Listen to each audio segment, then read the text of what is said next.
دیمن مجورانی تماشاوان نیش دیمن که گله کی بالکش دیمن جوینا وزیر دروای یه فرانسا و جنرال مظلوم عبدیه فرماندار گشتی حسدی هنزانن وی دیمنی چه آنی بیرامن یعنی لجمن چه بالکش بو دوی دیمنی دا رونشتنا جهوان برر بلکیش بوه او خاص نه بالکش بوه لیلش بو من بالکش بو براستی بلر د پروتوکولا وی رونشتنه دا چایا مظلوم عبدی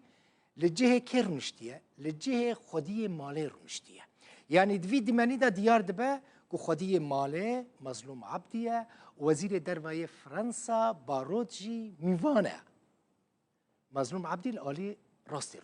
رونشتیه لکردستان خودی ماله چه سروک برزانی به چه سروک حریم کردستانی نیچیوان برزانی چه سروک وزیر مسرور برزانی به دما کو میوانین وانتین او یعنی خودی ماله لعالی راستی رو دنن و میوان لعالی چپی رو دنن افهون ببینن یعنی دوی دیمنی دا وهایا کرد بنیرن کرد لکدر کردستان بن خودی ماله نه یعنی کرد لکردستان نمیوانن کردک لکدر کردستان به خودی وی جهیه یعنی خودی کردستان نمیوانه خودی ماله یک کش درواته پیشوازی دکه کرد میوان پرورنجی از وی جوارا بیجم دیمنه کی جوانه یعنی الوردما کو یک وی دیمنی دنیره دبیجه که پیشوازی که کریه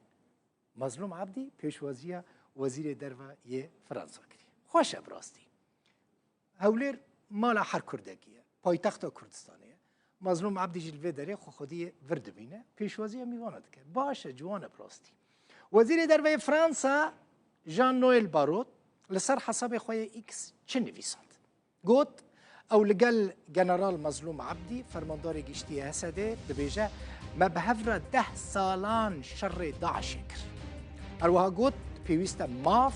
و برجواندی کردان لسوریه لبر جوان بگرتن